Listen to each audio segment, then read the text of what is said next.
اگلا سوال عبید ڈیرہ اسماعیل خان سے پوچھ رہی ہیں،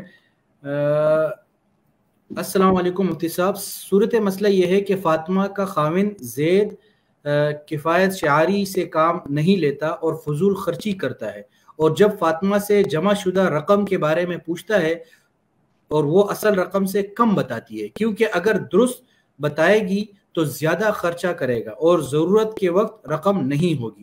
واضح رہے کہ دونوں کمانے والے ہیں اور دونوں کی جمع شدہ رقم اکٹھی ہوتی ہے، تو سوال یہ ہے کہ فاطمہ کا یہ فعل جھوٹ شمار ہوگا؟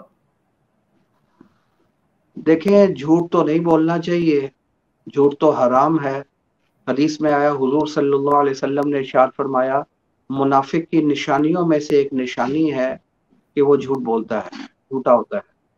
پھر قرآن مجید نے بڑے سخت الفاظ بیان فرمائے ہیں، اللہ لعنت اللہ علی الکاذبین، اللہ کی لعنت ہو جھوٹوں پر۔ تو یہ جھوٹ نہیں بولنا چاہیے، ویسے ان کو سمجھانا چاہیے اور طریقے سے اصلاح کرنی چاہیے، کوئی دوسرے ذرائع اختیار کرنے چاہیے۔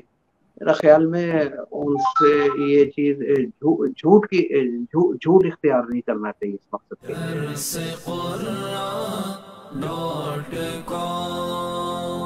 www.darsequran.com